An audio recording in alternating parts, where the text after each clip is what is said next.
j'ai 16 ans, comment réagir aux enseignements que l'on reçoit à l'école? Exemple, l'évolution.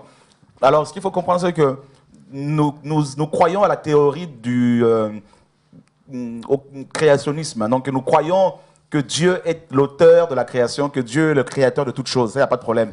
Mais dans cette création, certaines espèces ont pu évoluer. Ça, il n'y a pas de problème avec le temps. Donc, il y a eu de mutations, tout ça. Ça, ce n'est pas un problème. À la base, Dieu a créé un homme et une femme et des animaux. Bien sûr, on peut parler de l'évolution, bien sûr, parce que la Bible en parle. Vous croyez que l'homme n'a pas évolué? L'homme a évolué.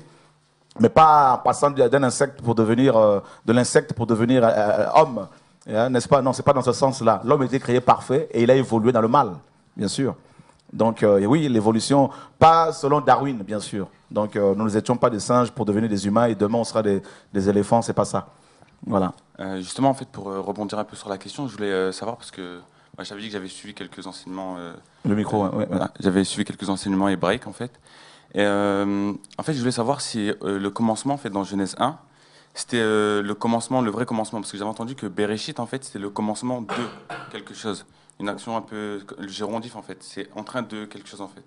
Comme si c'était toujours, enfin, c'était en train de se faire, en fait. Et j'avais entendu, enfin, j'avais vu que au commencement, si on avait voulu dire au commencement de toute chose, en fait, on aurait dit Barishona. Et donc, je voulais savoir c'était de quel commencement qu'il s'agissait, en fait. En fait, parce que certains enseignants hébraïques, hébreux, disent qu'il y a eu deux, comme certains commentateurs, certains théologiens, notamment chrétiens, disent qu'il y a eu deux créations. Donc, ils disent que dans Genèse 1, par exemple, et dans Genèse 2, on nous dit que, et là, on nous parle encore d'une autre création, du ciel, des cieux et de la terre. Et certains juifs même vont loin en disant que dans Genèse 1, 26, il est dit que Dieu disait, créant l'homme à notre image, et selon notre ressemblance, tout ça, et il créa l'homme et la femme. Donc dans Genèse 1, 26, 28, on nous dit que Dieu a créé l'homme et la femme. Et puis dans Genèse 2, on nous dit au verset 7 que il n'est pas bon que l'homme, Dieu dit, il n'est pas bon que l'homme soit seul. Donc beaucoup se disent, mais si dans Genèse 1, 26, 28, on nous dit que Dieu a créé l'homme et la femme, comment ça se fait que dans Genèse 2, 7, le même Dieu va dire qu'il n'est pas bon que l'homme soit seul? N'est-ce pas? Alors certains juifs qui sont à la base de cette polémique disent que dans Genèse 1, 26, Dieu a créé Adam et Lilith. Lilith était, d'après eux, le nom de la première femme. Parce que, en fait, ce terme-là, hébreu, et on le retrouve dans Ésaïe 34. Et voilà. Ils disent que cette femme, Lilith, était tellement belle qu'elle était devenue rebelle, qu'elle s'était opposée à Adam. Et donc, elle s'était rebellée, elle ne voulait pas se soumettre à Adam, et Dieu l'aurait bannie, qu'elle serait partie dans le désert. Voilà pourquoi Ésaïe 34 nous parle de Lilith, justement, le spectre de nuit.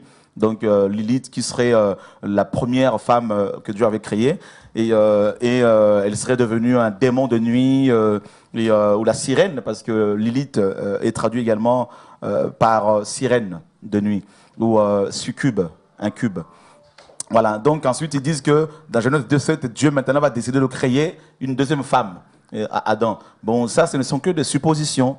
Donc, mais nous savons que le Bereshit de Genèse 1, quand elle a dit que Bereshit bara Elohim, n'est-ce pas, et Hashamayin vet Aeretz, au commencement Dieu créait les cieux de la terre, nous savons que dans ce Bereshit-là, c'est vraiment le vrai commencement.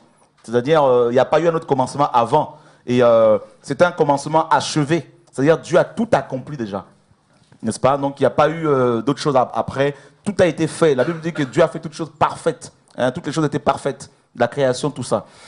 Et maintenant, dans Genèse 2, pourquoi il y a Genèse 2? Pourquoi Dieu dit de nouveau dans Genèse 2 qu'il n'est pas bon que l'homme soit seul? Ou bien avant, pourquoi dans Genèse 2, il est dit que Dieu va créer, Dieu créa les cieux et la terre? En fait, Genèse 2 nous parle du résumé, tout simplement. Résume en fait tout ce que Dieu a créé. Voilà, tout simplement. Donc c'est comme s'il y a une répétition. C'est comme si de nouveau Dieu ne fait que répéter ce qu'il avait déjà dit dans Genèse 1, pour que les gens comprennent davantage ce qui s'est passé. C'est pour cela Paul, dans Philippiens 3, nous dit « Je ne me lasse de vous écrire les mêmes choses, car cela est salutaire pour vous. » Tout simplement, mon frère. C'est assez clair? Alléluia, que Dieu soit béni. Dieu est bon, Dieu est grand. Alléluia.